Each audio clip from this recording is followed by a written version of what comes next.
Today we are going to learn about the inguinal canal.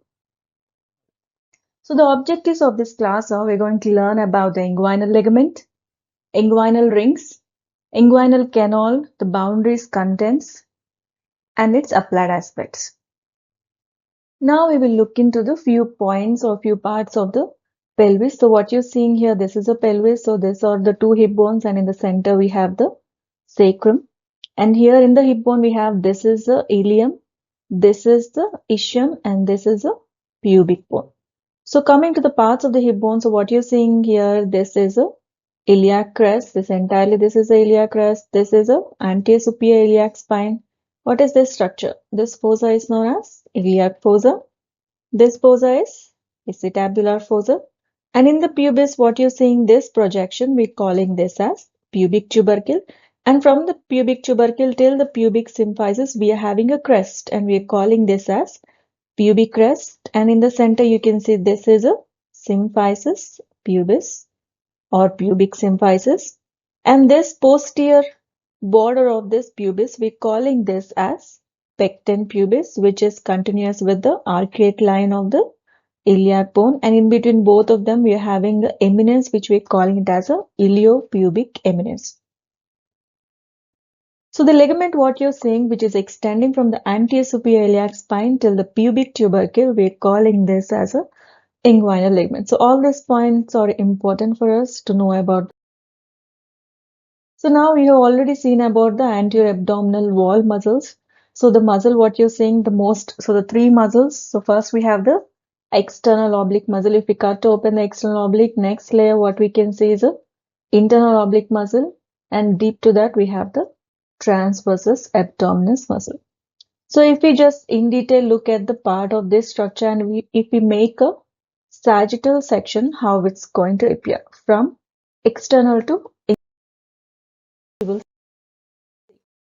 So first layer, what you will see here, this is the skin. And next layer, what we will have?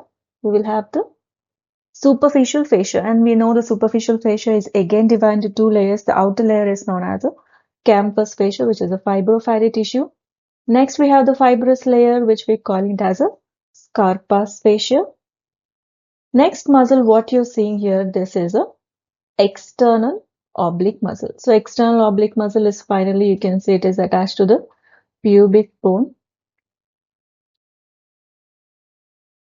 And the lower part of the interned or the folded end of this external aponeurosis, we're calling this as the inguinal ligament. And this inguinal ligament is attached to the fascia lata from below, and which this fascia lata is actually pulling the inguinal ligament below. So that's why we have this convexity, which you can see, and the inguinal ligament is grooved on the above surface. So next layer, what you're seeing here, this is a internal oblique muscle, which is actually arising from the inguinal ligament, which also arches, goes backwards, and it's gaining its attachment to this pubis. Next layer is a transversus abdominis, which is also arising from the inguinal ligament and arching behind. So this canal, what you're seeing here, is nothing but the inguinal canal in between this muscle layers. So the structure, what you're seeing here, that is nothing but the spermatic cord, and here we have a nerve, which we call it as a ilioinguinal nerve. So what is the next layer which we're going to see here is, that is the fascia transversalis. Next, we have a extraperitoneal tissue. And the last layer, what you'll see, is nothing but the peritoneum, which is nothing but the parietal peritoneum. So these are the 8 layers of the abdomen from exterior to. So now, what is meant by inguinal ligament? We already discussed inguinal ligament. It is a thick fibrous band, which is nothing but the lower free border of the external oblique aponeurosis, which has been folded backwards. And the extent is from the anterior superior iliac spine to the pubic tubercle, which we've already seen. And the fascia lata, we can see it is attached to the lower aspect of this inguinal ligament, and because of the pull of the fascia lata, we have the convexity or the grooved upper surface of the inguinal ligament. So now we will look at the two rings, the superficial ring and the deep rings, which are important for this inguinal canal. So this superficial ring is a triangular gap which we can see in the aponeurosis of the external oblique. So in this picture you can see this is a external oblique muscle and this is entirely white color. This is entirely the aponeurosis of this external oblique muscle, and within the aponeurosis of the external oblique, here we can see this triangular opening. So this opening we're calling it as a superficial inguinal ring. So this is actually lying above and lateral to the pubic crest. So here we have the pubic crest, pubic tubercle here we are having. So here we are having the pubic crest and it is lying above and lateral to this pubic crest. And this pubic crest is actually forming the base of the triangle. So we'll just look into in detail. So this is actually nothing but this inguinal ligament attaching to the pubic tubercle. From here till here, we're having this pubic crest. So this superficial ring is actually lying above and lateral to this pubic crest. So this having upper and lower margins, which we're calling it as crura. So this is known as a upper or the superior crura, and this is known as a inferior crest. So this is a superior crest and this is a inferior crest, and in between at the apex where both the crests are meeting, we have the intercrural fibers. And next, what are the measurements of this superficial inguinal ring? From the apex to the base is about 2.5 centimeters, and at the base the width is about 1.2 centimeters. So this is a superficial ring present in the external oblique aponeurosis. So next we will look into the deep inguinal ring. So in this picture what you're seeing, so all the three muscle layers, the external oblique, internal oblique and the transverse abdominis muscles have been removed, and we are directly looking at the transversalis fascia, and the opening which you are able to see in the transversalis fascia, that one we calling it as a deep ring. So deep ring is an oval opening present in the fascia transversalis. So it lies about 1.25 centimeters above this mid-inguinal point. So what is meant by mid-inguinal point? So it is a point present between the anterior superior iliac spine and the symphysis pubis. So that one we call it as a mid-inguinal point. So this deep inguinal ring is lying about 1.25 centimeters above this mid-inguinal point. So what the structure, what you can see coming out of this deep inguinal ring is a spermatocord. So as it's going to come out of this deep inguinal ring, it's going to carry a prolongation along with this ring. So this fascia, we're calling it as a internal spermatic fascia. Now coming to the extensions of the inguinal ring. So why we have studied the rings in between is so that we can understand the extensions of the inguinal ligament better. So there are three extensions. One is known as a lacunar ligament, which is also known as Gimbernat's ligament.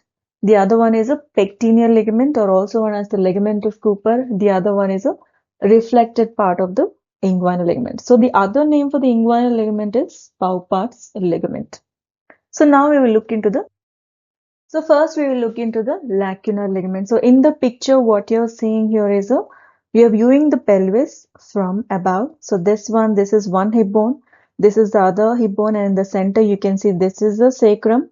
And this one, what you're seeing is a pelvic inlet. And this one, what you're seeing, this is nothing but the anterior superior iliac spine.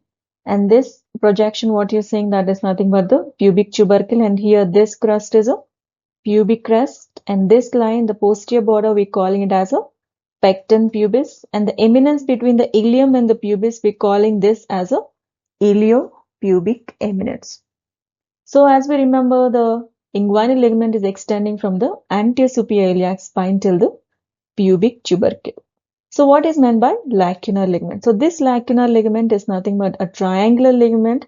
The deep fibers of this inguinal ligament are extending backwards. They'll go and get attached to the medial part of the pecten pubis. So it is triangular in shape, and the apex is attached to the pubic tubercle. And the base or the lateral border is forming the medial border from the femoral canal. So We remember from the lower limb we're having a femoral sheath, right? So this femoral sheath is again divided into compartments: the medial compartment, intermediate compartment, and the lateral compartment. So the lateral compartment is having the femoral artery, the intermediate compartment is having the femoral vein, and the medial most compartment, we are calling that as a femoral canal, which usually has the lymph node of Cloquet. So here we can see the medial border of this femoral canal is formed by the lateral border of this lacunar ligament. So next, coming to the other ligament, which is a pectineal ligament or the ligament of Cooper. So usually a ligament extends from the posterior part of the lacunar ligament till the iliopubic eminence. So this ligament or the extension of the posterior part of the lacunar ligament, we're calling it as a pectineal ligament or the ligament of Cooper. Next, coming to the next part or the extension, the reflected part of the inguinal ligament. So the superficial fibers from the medial end of the inguinal ligament, they're going to extend upwards and medially, and they're going to form this reflected part of the inguinal ligament. So in this picture, what you are seeing here, this is the inguinal ligament, and this is the medial end of the inguinal ligament, or we can say the inferior crest of the superficial ring. So this is going to extend upwards and medially towards the linea alba, and this is actually lying behind the superficial ring, but it is lying in front of the conjoined tendon. Now we will discuss about the structures attached to the inguinal ligament.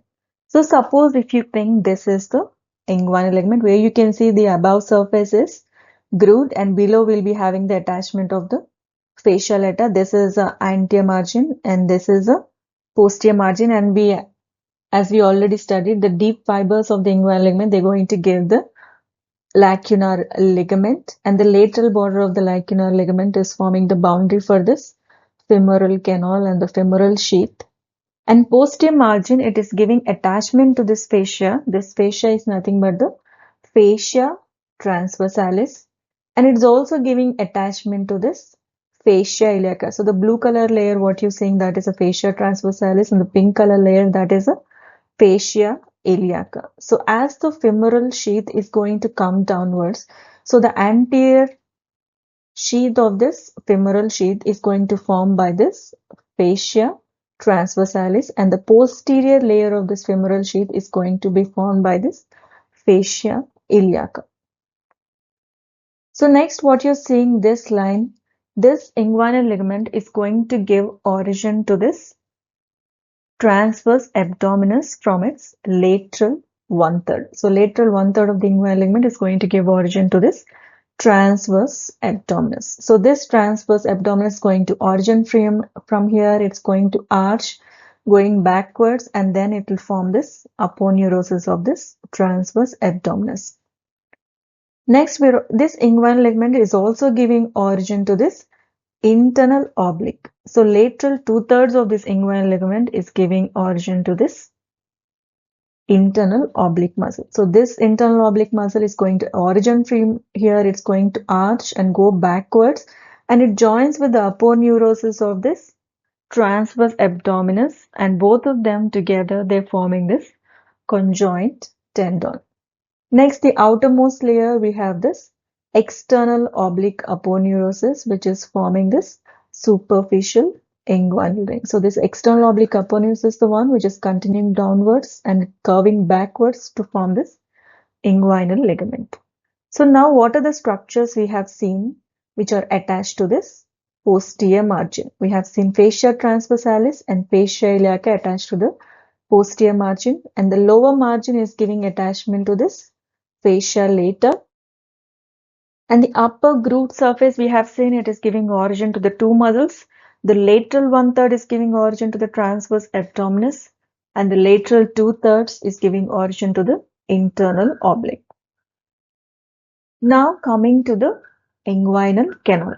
So in the picture, you're looking at the abdomen as well as the inguinal region. So this ligament, what you're seeing is the anterior superior iliac spine till the pubic tubercle. So this is a inguinal ligament, and just above the inguinal ligament we have this canal which we're calling it as a inguinal canal. So inguinal canal is nothing but a muscular aponeurotic tunnel which is of about 4 centimeters lying above the medial half of the inguinal ligament. So it is not extending toward the entire length of the inguinal ligament. It's only lying above the medial half of the inguinal ligament. And this is directed downwards, forwards, and medially. You can see it is directed downwards, forwards, and medially. And this inguinal canal is extending from deep inguinal ring. So this is the deep inguinal ring extending till the superficial inguinal ring. So now coming to the boundaries of this inguinal canal. So this picture we have already seen. So coming from behind to posterior, we have seen this is a fascia transversalis, and within the fascia transversalis, we are having this deep inguinal ring. So coming to the posterior, so the inguinal canal is lying within this inguinal ligament. So what I'm drawing here, this is a deep ring, this is a superficial ring, and this is considered as this inguinal canal, which is extending from the deep inguinal ring till the superficial inguinal ring. So the floor of this inguinal ring is formed by, so what do we see in the floor? We are seeing the grooved upper surface of the inguinal ligament. Even the abdominal surface of the lacunar ligament is also going to form the floor of this inguinal canal. Now we will look into the posterior wall of the inguinal canal. So in this picture, we've already seen this. We said this is a inguinal canal, and the main content which lies in the inguinal canal, in a male, it is a spermatic cord. So we will take this as a spermatic cord. So what are the structures you're seeing posteriorly to this inguinal canal is, this is a fascia transversalis, so which is forming the posterior wall.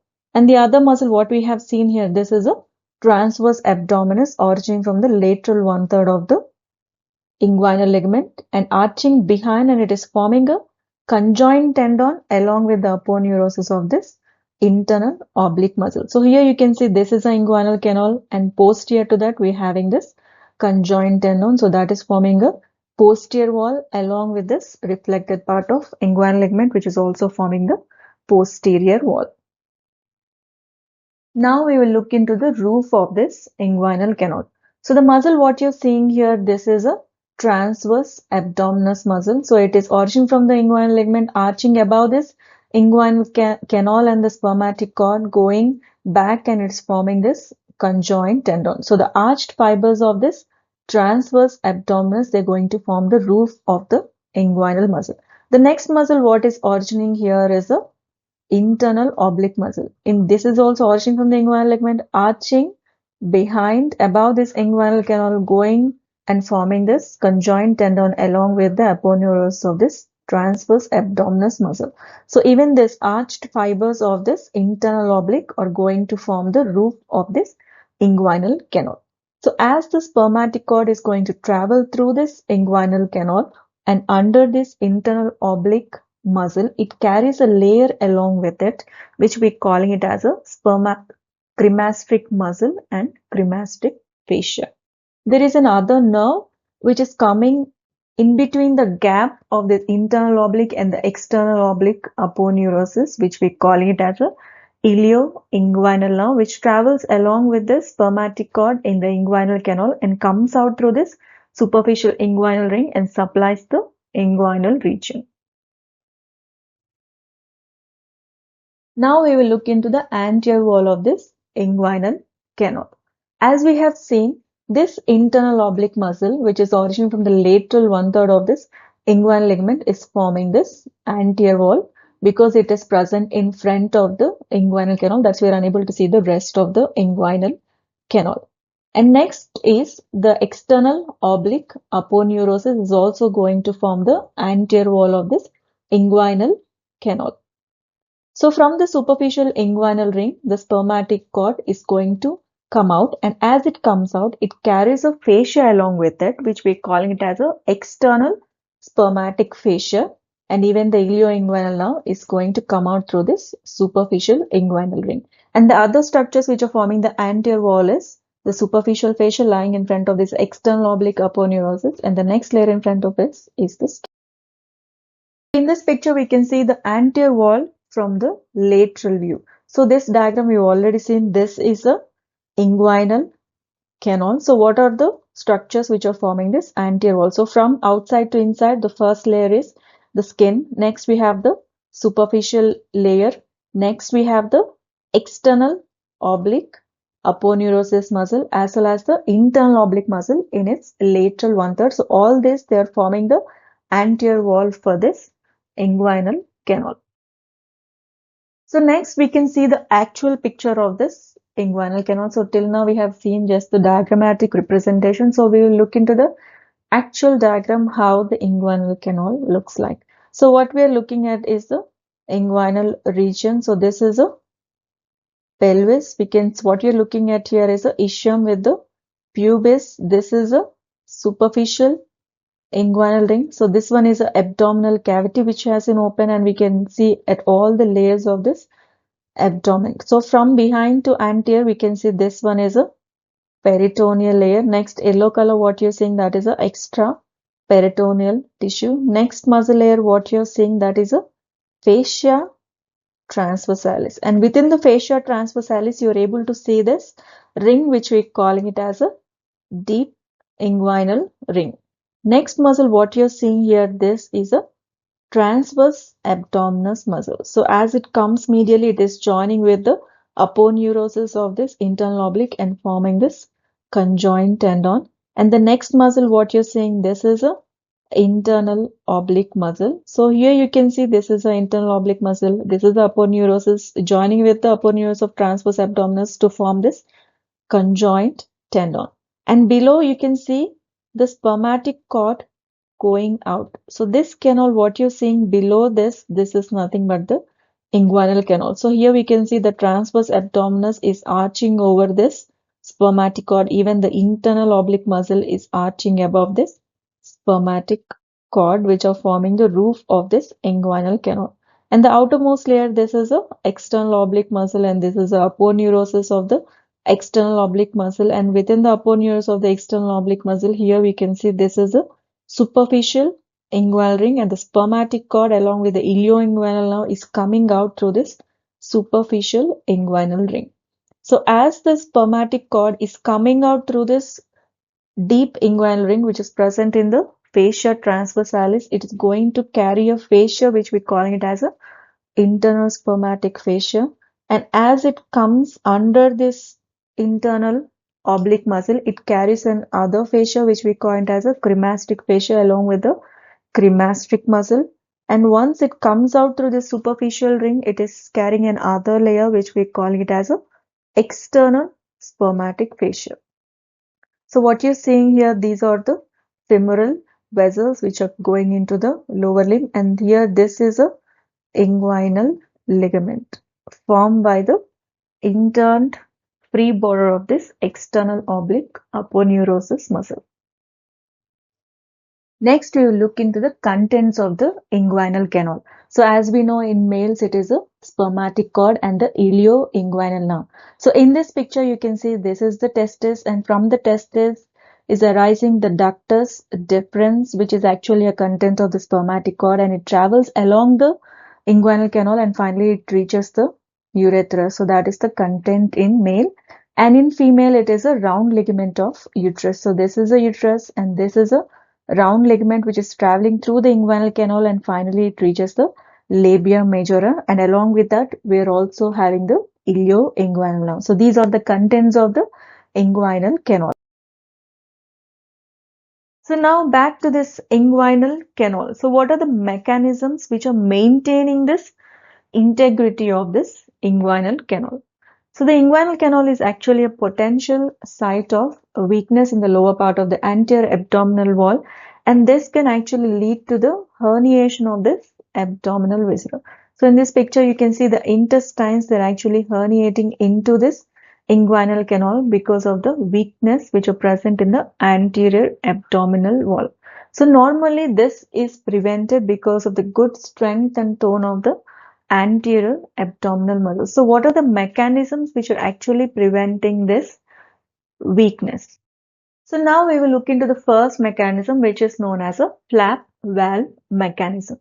So in this, we know the inguinal canal is actually oblique in direction, and we have these two rings, the superficial ring. So this is a superficial ring, this is a deep ring, and both of them, they are not lying opposite to each other. And whenever there is a rise in this intra-abdominal pressure, the anterior wall is going to be approximated with the posterior wall, and all these layers are going to be closed like we're going to close the pages of a book. So it is going to be approximated like a flap, so that the abdominal contents will not enter into this inguinal canal. So that's why we're calling this as a flap valve mechanism. So the next mechanism is a guarding of this inguinal rings. So the deep inguinal ring is guarded anteriorly by the internal oblique muscle. So here we're having this deep inguinal ring, and anterior to that we're having the internal oblique muscle as well as this transverse abdominis muscle. And the superficial ring is guarded posteriorly by the conjoint tendon. So this is the superficial ring, and just posterior to that we're having the conjoint tendon. So these canals or the rings, they are well guarded so that the abdominal viscera will not come into the inguinal canal. Next mechanism what we have is the shutter mechanism. So in the shutter mechanism, we can see the inguinal canal is surrounded in front, above, as well as behind by this internal oblique muscle. So it is forming a anterior wall, it is forming the roof, as well as it is forming the posterior wall. So that's why whenever there is an increased intra-abdominal pressure, the roof is going to be approximated with the floor, like we are going to close the shutter of a shop, like from above to below. So it is like acting like a shutter, the shutter mechanism, so that it will avoid the abdominal viscera to enter the inguinal canal. And the next mechanism is the slit valve mechanism. So the contraction of the external oblique muscle approximates the crura of the superficial inguinal ring like a slit valve. So here we can see this is a superficial inguinal ring. So here we said this is a superior crust and this one is a inferior crust. So whenever this external oblique aponeurosis is going to contract, both of them, they're going to approximate to each other like a slit. So we're calling this mechanism as a slit valve mechanism. And the next mechanism is a ball valve mechanism. So this is the last mechanism. So the contraction of this cremasteric muscle, it pulls the testis up and it's going to plug this superficial inguinal ring. So below this spermatic cord, it is connected to the testis. So when there is contraction of this cremasteric muscle, which is a layer of this spermatic cord as well as the testis, it's going to pull the testis above, and the testis is going to be plugged here near the superficial inguinal ring, so that no abdominal viscera will come into the inguinal canal. So all these are the mechanisms which maintain the integrity of the inguinal canal. Next, we'll look into what is meant by a inguinal triangle, also known as Hesselbach's triangle. So this triangle is actually situated deep to the posterior wall of the inguinal canal.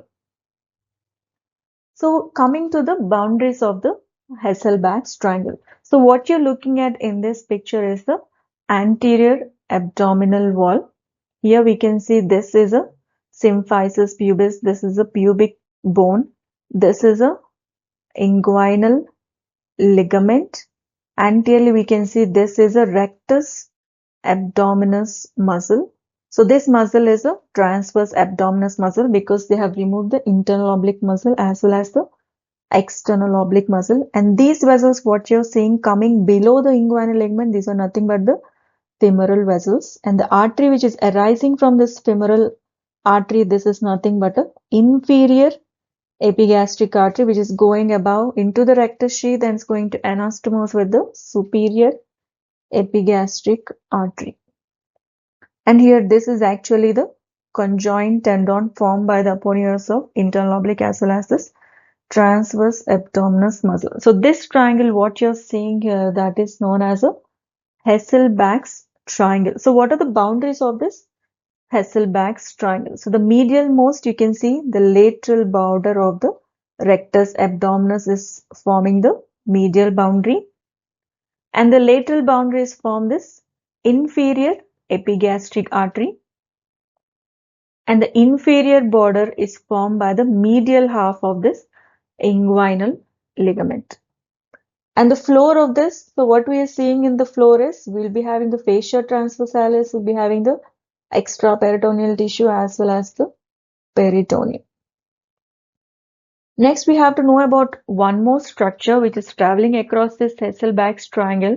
This is nothing but a obliterated umbilical artery, which we can see from the interior of this anterior abdominal wall. So this is forming a medial umbilical ligament on the interior, not the exterior. It is actually seen on the interior. So this ligament is actually dividing this Hesselbach's triangle into two areas. So this is known as a medial part and this is known as a lateral part. So lateral part is the one which is the weakest, so hence usually this is the area through which the hernia is going to come out.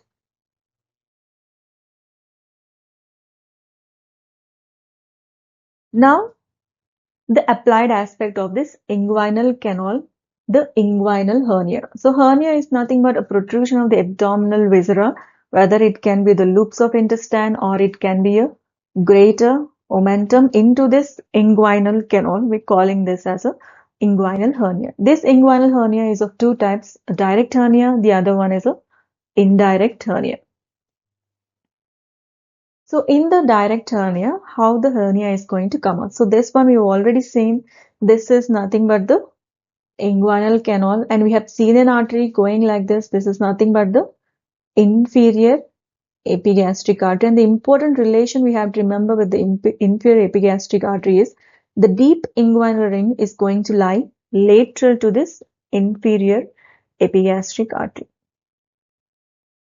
So the hernia sac is going to enter directly by pushing this posterior wall of the inguinal canal forwards and it's going to lie medial to the inferior epigastric artery through this Hesselbach's triangle. So suppose you think this is a hernia and it's going to protrude through this posterior wall of this inguinal canal. It's going to enter the inguinal canal and finally it's going to come out through this superficial inguinal ring. So that is the pathway for this deep inguinal hernia. So this is not completely traveling through this inguinal canal, but it is coming through this posterior wall, entering the inguinal canal, and finally it is entering the scrotum. So this inguinal hernia, you can see it is actually medial to the inferior epigastric artery. So this is actually commonly seen in this elderly patients because of the weakness of the abdominal muscles.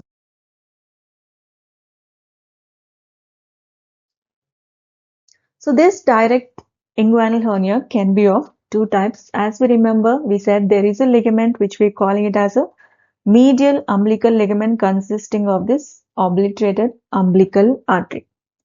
So if the hernia is going to arise medial to this, so then we're calling it as a medial direct inguinal hernia. So this is going to arise from the medial part of this Hesselbach's triangle, enter the inguinal canal, and finally it's going to enter the scrotum. Then we call it as a medial direct inguinal hernia.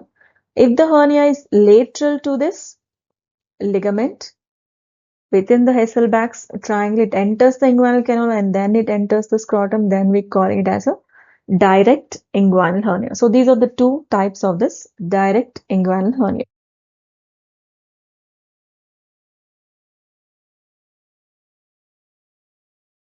Next, we will look into the indirect inguinal hernia. As we have already seen, this direct inguinal hernia is medial to the inferior epigastric artery, and this indirect inguinal hernia is lateral to the inferior epigastric artery. So this is going to come like as the spermatic cord is going to come through the deep ring, then it comes out through the superficial inguinal ring.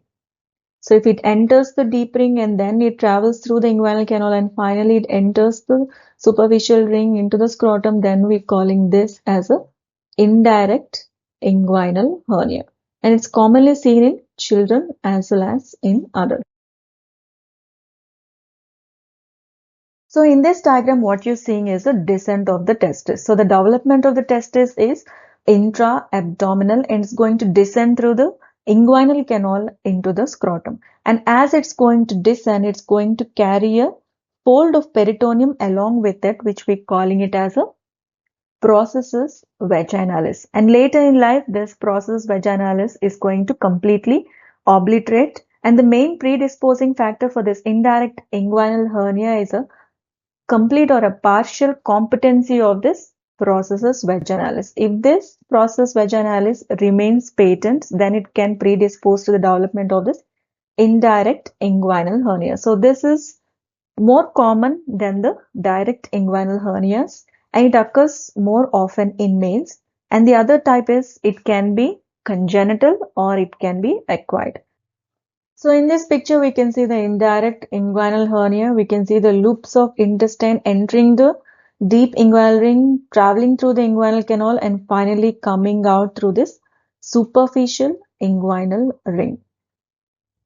Coming to the types of indirect inguinal hernia, the first one is a congenital indirect inguinal hernia. It occurs because of the patency of this processus vaginalis. So in this picture, you can see this is a hernia, the indirect type, which you can see in a child. Next type is acquired inguinal hernia. So this occurs due to the increased intra-abdominal pressure as during weightlifting. And when intra-abdominal pressure is increased, the abdominal contents are pushed through this deep inguinal ring into the inguinal canal.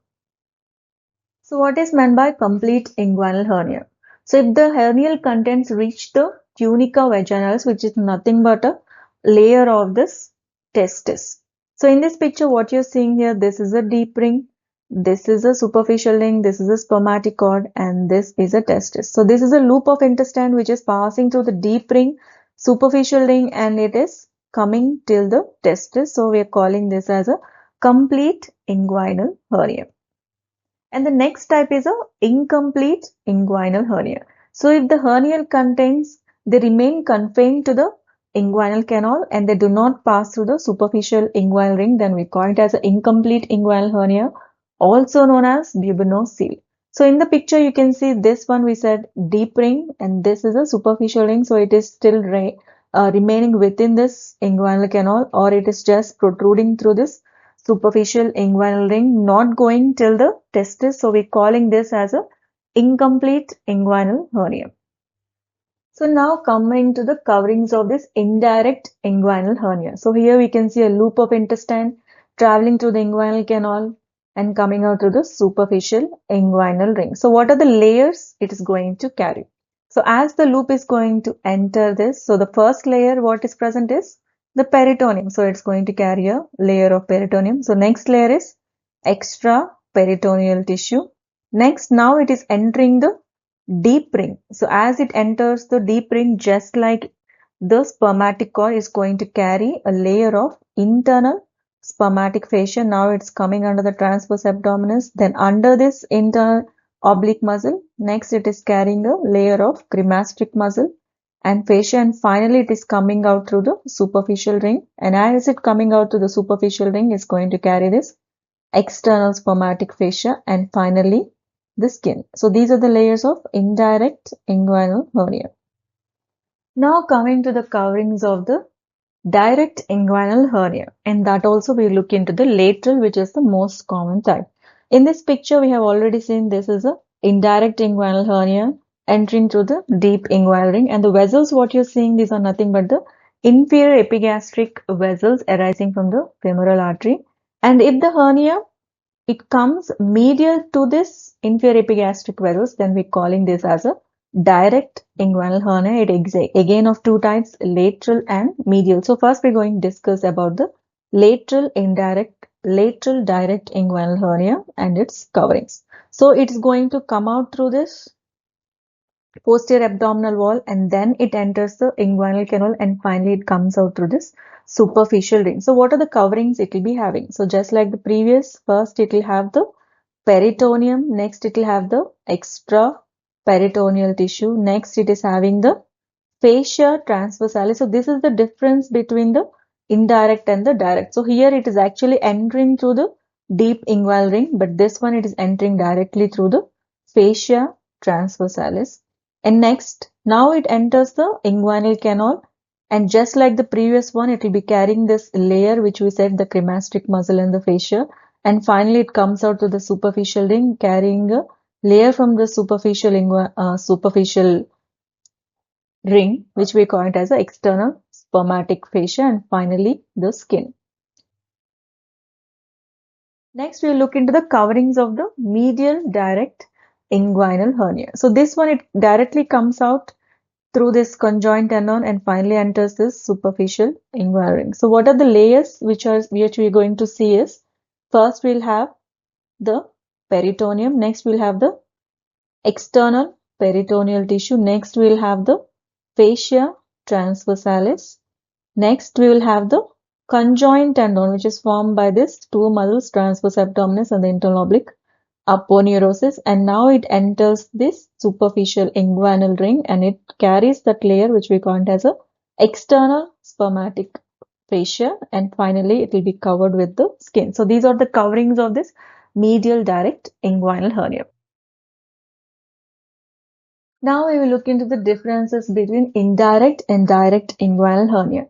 So first, what is the site of protrusion for this hernial sac? In indirect inguinal hernia, we have seen it is the deep inguinal ring. It enters through this deep inguinal ring, and in the direct, it is come out through this posterior wall of the inguinal canal.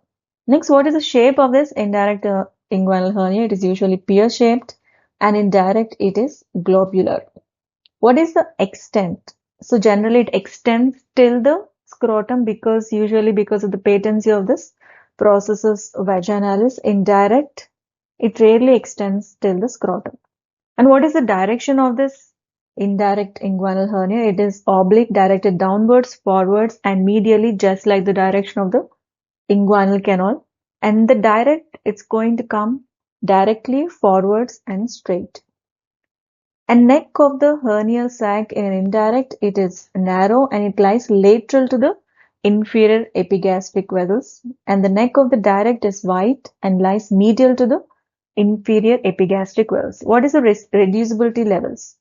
So sometimes it is irreducible in the indirect inguinal hernia, but it's generally always reducible in a direct inguinal hernia.